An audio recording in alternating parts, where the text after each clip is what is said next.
À 6 heures du matin, heure locale, le capitaine d'un pétrolier géant, un VLCC baptisé le Pacific Fortuna, donne l'ordre de mettre les machines en route standard.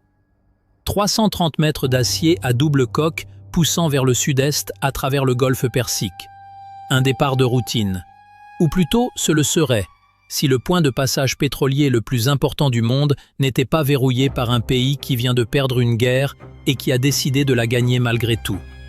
Ce que l'équipage de la passerelle ignore, c'est qu'une station de surveillance du corps des gardiens de la révolution islamique, sur l'île de Keshm, suit ce navire depuis son chargement. Le Pacific Fortuna a encore 90 000 marins de côtes iraniennes à parcourir avant d'atteindre les eaux libres. Aucune arme à bord, aucune escorte, et il s'apprête à s'y engager. À partir de là, le calcul est simple et sans pitié. 90 000 marins de littoral iranien, à 15 nœuds, 6 heures avant la haute mer, et chaque mille de cette route se trouve sous les canons iraniens. Le navire s'engage dans les couloirs de navigation, ce qu'on appelle officiellement le dispositif de séparation du trafic. Une expression qui pourrait faire penser à un simple règlement de copropriété, jusqu'à ce qu'on comprenne que c'est la seule chose empêchant deux flux de navires de se percuter de front. En observant la carte de navigation, on comprend pourquoi le détroit d'Ormuz empêche les dirigeants du secteur pétrolier de dormir. L'ensemble ne mesure que 34 km de large à son point le plus étroit, mais les navires ne peuvent pas utiliser toute cette largeur. Tout le trafic est comprimé dans deux voies, chacune large de seulement 3 km, séparées par un espace de 3 km. Les entrants d'un côté, les sortants de l'autre. Le corridor entier ne dépasse pas 10 km de large. Imaginez conduire un camion long comme 3 terrains de football dans un tunnel à deux voies, sans bande d'arrêt d'urgence et sans sortie. Ce camion a besoin de 15 minutes pour freiner et transporte un liquide inflammable. C'est la traversée d'un VLC dans le détroit d'Ormuz, un jour normal. Et ce jour-là n'est pas normal. Le pétrolier s'enfonce plus profondément dans le goulet et la côte iranienne commence à dominer tout l'horizon à tribord. En regardant ce que l'équipage observe, la géographie raconte à elle seule toute l'histoire. L'Iran ne garde pas simplement la porte du golfe Persique. L'Iran est la porte elle-même, les deux murs, le plafond et le sol. L'île de Keshm, que l'on aperçoit ici, s'étend sur 120 km parallèlement à la section la plus étroite, et les îles de l'Arak, de Hormuz et celles disputées d'Abu Moussa se trouvent directement sur les voies de navigation, chacune abritant une garnison des gardiens de la Révolution, des stations radars et des batteries côtières. Avant la crise, environ 15 millions de barils de brut transitaient chaque jour par ce passage, soit 20% du pétrole transporté par voie maritime dans le monde. Aujourd'hui, ce chiffre tombe à zéro pour tout navire arborant un pavillon jugé proche des Américains, et 47 pétroliers restent à l'ancre dans le golfe d'Oman, car personne ne veut s'engager dans ce qu'est devenu ce détroit. Le Pacific Fortuna est sur le point de passer devant chacun d'eux, en allant dans la direction opposée. L'équivalent maritime de traverser une frontière à contresens, en pleine nuit, en marche arrière, tous feux allumés, sous le regard d'un garde qui a déjà la main sur sa radio. Et voici ce qui rend la tâche de l'Iran presque insultante de simplicité. La petite antenne installée sur le mât du Pacific Fortuna est son transpondeur AIS, le système d'identification automatique. Chaque navire commercial dans le monde est tenu de le maintenir actif. Le droit international l'impose, ce qui signifie que toutes les quelques secondes, le Pacific Fortuna diffuse sa position exacte, sa vitesse, son cap et sa cargaison sur une fréquence que n'importe qui peut capter. Le but est d'éviter les collisions entre navires. Mais cela signifie aussi que quiconque possède un récepteur à moins de 200 $, y compris chaque station de surveillance des gardiens de la Révolution installée sur la côte iranienne, peut suivre chaque navire du détroit en temps réel, sans le moindre effort. La loi oblige le Pacific Fortuna à annoncer lui-même son approche à l'ennemi. Il envoie un message toutes les quelques secondes. C'est un peu comme partager sa position avec une ex, sauf que celle-ci ne dispose pas, en principe, de missiles anti-navires. L'équipage de la passerelle capte des échanges sur la radio VHF, des voix en farsi, des indicatifs de la marine des gardiens de la Révolution, On discute manifestement du Pacific Fortuna. Puis la radio se tait et le second officier fixe le haut-parleur comme s'il venait de prononcer une menace. Il n'a pas tort. La vigie la repère la première. Un objet sombre, relevé au 01, à 400 mètres devant, flottant bas dans la voie sortante. Un simple bidon en plastique tombé d'un bateau de pêche? Ou bien quelque chose de bien plus grave? Depuis la passerelle d'un navire dont le pont se trouve 20 mètres au-dessus de la ligne de flottaison, impossible de faire la différence. Et on ne le saura que lorsqu'il sera déjà trop tard. Le capitaine tend la main vers l'ordre de Baer, puis s'arrête. Il ne peut pas virer. C'est là que les calculs deviennent implacables.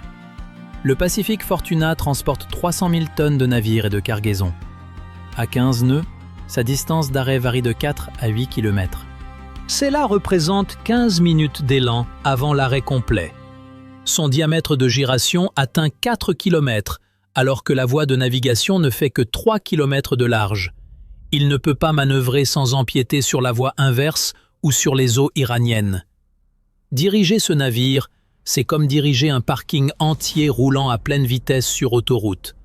On ne fait pas d'écart, on maintient son cap et on accepte ce qui se trouve devant soi.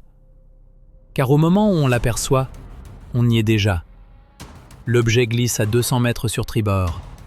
Personne sur la passerelle ne respire vraiment, jusqu'à ce qu'il soit derrière eux.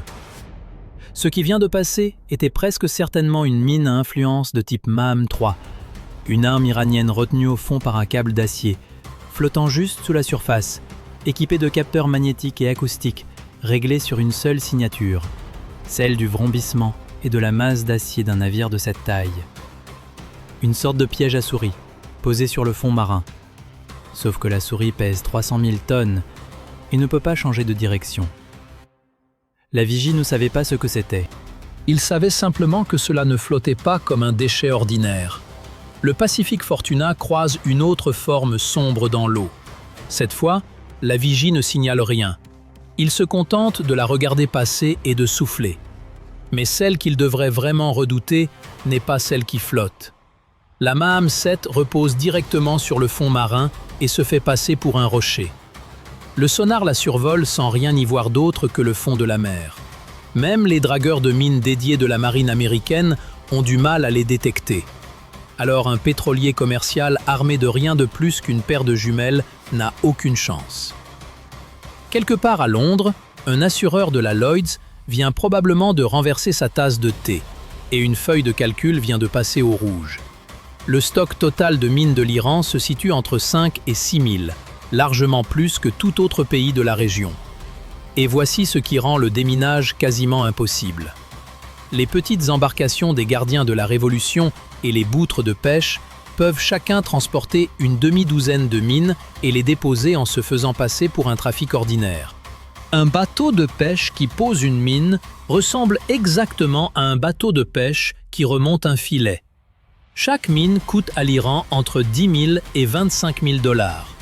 Le pétrolier qu'elle vise transporte 180 millions de dollars de brut. Un tel retour sur investissement pousserait n'importe quel trader de Wall Street à quitter son poste pour rejoindre les gardiens de la Révolution. Une seule détonation sous un VLCC pourrait rompre la double coque et déverser 2 millions de barils dans la voie de navigation. Une catastrophe environnementale et un bouchon de 3 km de large qu'on ne pourrait déplacer pendant des semaines. Mais voici ce qui compte plus encore que n'importe quelle explosion. La mine n'a même pas besoin d'exploser avant que la crise ne s'installe. Le secteur maritime traitait autrefois cette route comme un trajet domicile-travail, ennuyeux, sûr, à peine digne d'y penser. L'assurance contre les risques de guerre représentait une fraction infime de pourcentage. Après la pose des mines par l'Iran, la Lloyd's a triplé la prime du jour au lendemain, d'un simple coup d'œil sur cette nouvelle réalité. Le chef mécanicien appelle depuis 4 ponts plus bas pour demander des explications sur cette hausse, et la réponse dérive quelque part sous la quille. La mine posée sur le fond marin fait son travail sans même exploser, car l'arme véritable n'est pas la déflagration, c'est le prix affiché sur la possibilité qu'elle se produise. Le compteur des assurances grimpe déjà, et le Pacific Fortuna n'a même pas encore franchi le champ de mine. Les mines représentent la menace que l'équipage ne peut pas voir. Ceux qu'ils sont sur le point de voir filent à 52 nœuds. Le radar de la passerelle détecte des contacts rapides à 8h14. De petits échos convergent depuis la côte iranienne, au nord de l'île de Larak. 5 deviennent 8. 8 deviennent 12. Tous progressent entre 40 et 50 nœuds sur une trajectoire d'interception. À la vitesse de 15 nœuds du Pacific Fortuna, ils seront à son côté en quelques minutes. La confirmation visuelle arrive vite. Des coques basses filant à toute allure, des gerbes d'écume jaillissant des étraves, des insignes de la marine iranienne claquant au vent, des supports d'armes montés sur le pont avant. 8 embarcations encerclent le Pacific Fortuna et la première coupe la trajectoire à 200 mètres de vent, assez près pour distinguer les visages. Une deuxième file en parallèle à 30 mètres, un membre de l'équipage filmant avec une caméra portable. Une troisième effectue un passage à grande vitesse le long du flanc gauche et projette un sillage qui frappe la coque. Sur la passerelle, le second officier attrape le téléphone satellite pour appeler la société de gestion à Athènes. Le maître d'équipage filme depuis l'aile de la passerelle. La compagnie exige une documentation vidéo de chaque rencontre avec les gardiens de la Révolution pour la déclaration d'assurance qui suivra inévitablement. La vigie compte silencieusement les supports d'armes, se demandant si le droit maritime international que le capitaine s'apprête à invoquer par radio arrête réellement des missiles. La radio de la passerelle grésille, d'abord en farsi, puis dans un anglais hésitant. Navire des îles Marshall, vous entrez dans des eaux réglementées. Modifiez immédiatement votre cap vers Bandar Abbas. Le capitaine appuie sur le bouton de sa radio. Sa main n'est pas stable. Navire des gardiens de la Révolution. Ici, le Pacific Fortuna, transitant en eau internationale sous le droit de passage en transit. Maintenant cap et vitesse. Le droit maritime international paraît solide sur le papier. Il semble bien fragile lorsque 8 vedettes lance-missiles encerclent votre navire. Voici maintenant ce qui les entoure réellement. Ce sont des vedettes rapides d'attaque de la marine des gardiens de la Révolution. Et l'armée américaine sait déjà à quel point elles sont dangereuses, pour avoir déjà perdu un exercice de simulation contre elles. L'ossature de la flotte repose sur la classe Pécan, des vedettes lance-missiles de 17 mètres de long, pesant 14 tonnes, armées de missiles anti-navires Kovzar et capables d'atteindre 52 nœuds, soit 1000 marins parcourus en 68 secondes. Le Pacific Fortuna, lui, met 4 minutes pour couvrir la même distance. Imaginez une meute de jet-ski armés encerclant votre piscine hors sol, tandis que vous vous tenez au milieu avec un simple tuyau d'arrosage. C'est exactement la situation tactique du Pacific Fortuna.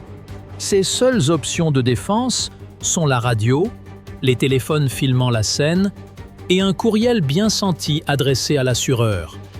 Derrière les Pécans viennent les catamarans lance-missiles de classe C-14, équipés de missiles anti-navires C-704, ainsi que les vedettes de classe Hudong, armées de missiles Noor, copie iranienne du missile chinois C-802, avec une portée allant de 120 à 170 km et des charges de 165 kg.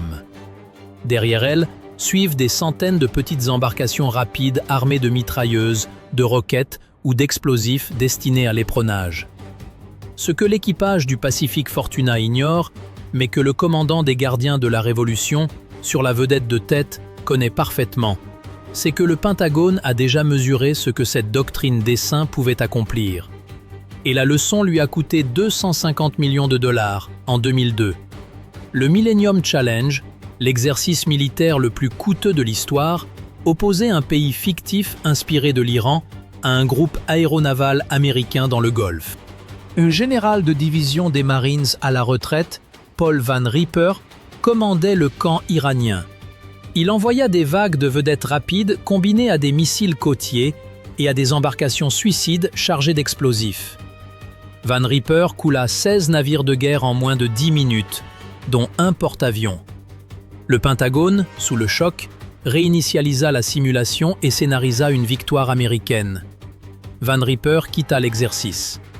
Il déclara aux journalistes que rien n'avait été appris et qu'une culture militaire refusant de se mettre elle-même à l'épreuve n'augurait rien de bon pour l'avenir. Les gardiens de la Révolution, eux, avaient retenu la leçon, même si Washington ne l'avait pas fait. Ils s'entraînent depuis à ces mêmes tactiques, dans ces mêmes eaux, et leurs vedettes n'ont fait que gagner en vitesse depuis. Sur la vedette de tête, le commandant des gardiens de la Révolution observe le pétrolier maintenir son cap. Il vérifie ses ordres. Intimider, documenter, faire rapport. Ne pas ouvrir le feu. Les embarcations conservent leur formation encore 6 minutes, puis s'écartent vers la côte. L'équipage de la passerelle souffle enfin. Le capitaine, lui, ne se détend pas. Les vedettes étaient la menace visible. Ceux-là installés sur la côte, ailés, n'a même pas besoin de bouger. Les gardiens de la Révolution n'ont pas encore tiré un seul coup. L'île de Keshm occupe désormais tout l'horizon nord, 120 km de territoire iranien longeant la voie de navigation, suffisamment proche pour distinguer les bâtiments sur le rivage, les tours de communication, les véhicules sur la route côtière et des structures creusées dans la falaise qui ne ressemblent pas à des habitations, car elles n'en sont pas. Le capitaine n'a pas quitté l'aile de la passerelle depuis que les vedettes se sont retirées. La carte indique 22 000 marins jusqu'à la sortie. À la vitesse actuelle, cela représente environ 90 minutes durant lesquelles la falaise iranienne défilera assez près à tribord pour que l'équipage puisse presque sentir le diesel de la route côtière. Le Pacific Fortuna longe une portion de côte où des images satellites prises la semaine précédente montraient des traces de lanceurs dans la terre. Des camions sortis de positions fortifiées creusées dans la roche, stationnés au sommet de la falaise, puis repartis sous terre. Ce que transportent ces camions constitue la menace que personne à bord ne peut voir venir et contre laquelle personne ne peut rien faire. Le Nour, la même arme montée sur les vedettes qui viennent de se retirer. Il n'a pas besoin d'être proche pour frapper. Tiré depuis une batterie côtière cachée dans ces falaises, il file à Mach 0,9 et descend à 5 ou 7 mètres au-dessus de l'eau dans sa phase terminale, à peu près la hauteur d'un panier de basketball au-dessus des vagues. Il parcourt les 100 premiers kilomètres sans émettre le moindre signal. Guidage inertiel. Rien à intercepter. Rien à brouiller. Dans sa phase terminale, il active son propre radar de recherche, criant dans l'obscurité et écoutant l'écho renvoyé par une coque d'acier. Au moment où cet écho revient, le missile a déjà franchi la dernière ligne de défense. On peut l'imaginer comme une torpille mini d'aile, se glissant si bas que lorsque le radar d'un navire détecte enfin quelque chose à cette altitude, le missile n'est plus qu'à quelques secondes du but. Sa portée atteint 120 à 170 km dans les versions améliorées, ce qui permet aux lanceurs de rester loin dans les terres, là où l'équipage ne verra jamais l'éclair du départ. Le grand frère du Nour, le Kader, pousse la portée jusqu'à 200 ou 300 km, suffisant pour couvrir tout le détroit depuis une seule batterie. Les deux emportent environ 165 kg d'explosifs puissants et tous deux sont tirés depuis des lanceurs mobiles qui regagnent leurs abris souterrains avant que quiconque ne puisse localiser le point de tir. Toute la côte est un fusil chargé pointé sur la voie de navigation et on ne peut jamais en voir le canon. Et ce qui repose sur des lanceurs mobiles plus à l'intérieur des terres, c'est là que les calculs deviennent véritablement insurmontables. Le Khalij Fars, littéralement le golfe Persique en farsi, est le missile balistique anti-navire iranien construit sur la base du châssis du Fateh 110. Le Nour rase les vagues à hauteur d'un panier de basketball. Le Khalij Fars fait l'inverse. Il s'élève grâce à un moteur à propergol solide, monte en altitude, puis plonge sur sa cible presque à la verticale, à une vitesse de 3 à 5 fois celle du son. Sa charge pèse 650 kg et un capteur électro-optique le guide sur des navires en mouvement dans les dernières secondes du vol. Le Nour pourrait offrir 30 secondes d'alerte. Le Khalij Fars, lui, arrive directement d'en haut, à 5 fois la vitesse du son. Le temps de réaction disponible avoisine les 2 secondes, moins de temps qu'il n'en faut pour partager une image sur un téléphone. L'Iran n'a même pas pris la peine de lui donner un nom discret. Aucun navire commercial sur cette planète ne dispose de défense contre l'une ou l'autre de ses armes. Un impact sur un VLC chargé ne le ferait probablement pas sombrer. Ces navires sont immenses et compartimentés. Mais ce n'est pas nécessaire. Une charge explosive combinée à 2 millions de barils de brut équivaut à un incendie. Un supertanker en flammes dans une voie de 3 km de large devient un blocus physique, jusqu'à ce que quelqu'un trouve comment déplacer 300 000 tonnes d'épaves enflammées.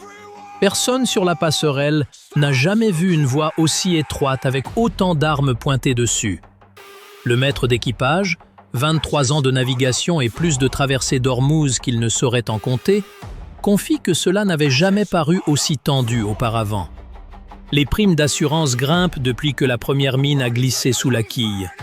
Le coût opérationnel de l'Iran pour ce parcours du combattant jusqu'à présent, un drone, 8 vedettes et un appel radio en VHF. La vigie signale un nouveau contact, quelque chose d'aérien, petit, lent, décrivant des cercles à 1500 mètres d'altitude. Le drone qui survole le Pacific Fortuna est un appareil de reconnaissance iranien Mohajer, et il constitue l'œil dans le ciel de chaque attaque menée par les gardiens de la Révolution contre le trafic maritime depuis le début de la crise, transmettant position, vitesse et cap à chaque batterie de missiles et à chaque commandant de vedette à portée. Son cousin, le Shahed 136, est un drone d'attaque à sens unique, une véritable charge explosive volante d'une portée de 2500 km, coûtant environ 20 000 $ l'unité. En 2019, un essaim de ces engins a mis hors service la moitié de la production pétrolière saoudienne, avec des armes coûtant moins qu'une voiture neuve de milieu de gamme. Un drone à 20 000 $ contre 180 millions de dollars de brut. Voilà la symétrie sur laquelle l'Iran a construit toute sa stratégie. Et ce drone qui tourne au-dessus d'eux en est la démonstration vivante. Le Mohajer décrit 2 cercles supplémentaires, puis vire vers le nord et disparaît dans la brume, sans attaquer, simplement en train de cataloguer. Le second officier le regarde s'éloigner et murmure qu'au moins les livraisons de sa femme laissent quelque chose derrière elle quand elle tourne autour de la maison. Le capitaine ne rit pas. Quelque part sur l'île de Keshm, une batterie côtière vient de recevoir la position actualisée du Pacific Fortuna. Les armes sont chargées. L'Iran attend simplement de voir s'il aura besoin de les utiliser. L'île d'Abu Moussa défile au nord, dernière garnison des gardiens de la Révolution avant les eaux libres. L'équipage de la passerelle la regarde glisser dans le silence. Le radar est dégagé. La radio VHF, silencieuse pour la première fois depuis des heures. Le détroit s'ouvre sur le golfe d'Oman et la côte finit par s'éloigner. Le capitaine ordonne un changement de cap vers le sud-est, en direction de Fujairah. 2 millions de barils intacts, 25 membres d'équipage intacts, et pas une seule mine détonnée, pas un seul missile tiré, pas un seul coup de feu. L'Iran les a laissés passer. Tout au long de cette traversée, mines, vedettes, missiles, drones. Jamais les gardiens de la Révolution n'ont réellement appuyé sur la détente. Mais l'assureur, lui, l'a fait. Avant la crise, l'assurance contre les risques de guerre sur ce corridor représentait une fraction infime de pourcentage, une erreur d'arrondi. Aujourd'hui, elle atteint 2 à 3%. Pour le Pacific Fortuna, cela représente plusieurs millions de dollars pour une seule traversée d'un corridor, dont l'Iran vient de prouver qu'il en tenait le contrôle. Le tarif que l'Iran réclamerait, dit-on, pour éviter ce parcours du combattant, 2 millions de dollars. Chaque armateur de la planète a déjà sa calculatrice sous les yeux. L'arme n'a jamais été la charge explosive. L'arme, c'était le calcul lui-même. Tout ce dispositif existe pour faire paraître 2 millions de dollars comme une bonne affaire. Et ce tarif existe pour que l'Iran n'ait jamais besoin d'actionner réellement le dispositif. Demain, un autre capitaine fixera une carte au large du détroit et tendra la main vers cette même calculatrice. 2 millions coûtent moins cher que plusieurs millions, et payer est plus sûr que prier. Mais voici ce sur quoi l'Iran mise, en espérant qu'on ne le remarquera pas. À 111 km au sud de l'endroit où le Pacific Fortuna vient tout juste de souffler de soulagement, un groupe amphibie américain tient position dans le golfe d'Oman. 3 navires de guerre, 2000 marines et suffisamment d'hélicoptères Seahawk pour nettoyer la voie de sortie en quelques heures. Un groupe aéronaval tourne dans la mer d'Arabie, avec une escadre aérienne capable de neutraliser chaque lanceur côtier de l'île de Keshm avant la fin d'une seconde tasse de café. L'escadron de lutte anti-mine de la 5e flotte dispose de 4 dragueurs de classe Avenger déployés avancés à Bahreïn, conçus spécifiquement pour détecter et détruire exactement les armes que l'Iran vient de poser. Et voici la particularité des groupes aéronavals américains. Leurs primes d'assurance ne varient pas selon leur proximité avec l'Iran.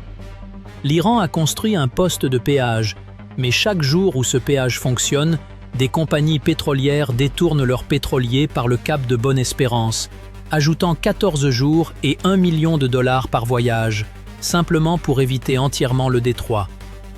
Le pouvoir de pression de l'Iran s'amenuise à chaque navire qui trouve une autre route. La question que personne à Téhéran ne veut vraiment se poser, c'est ce qui se passera le jour où les États-Unis décideront de retirer ce poste de péage une fois pour toutes. Un capitaine qui a vécu cette traversée dira peut-être un jour que la peur la plus dure n'était pas celle du missile qu'on voit venir, mais celle du silence radio qui précède la décision de quelqu'un d'autre. Et on peut légitimement se demander ce que chacun aurait fait à la place de ce capitaine, debout sur cette aile de passerelle, avec 2 millions de barils sous les pieds et tout un pays braqué sur sa route.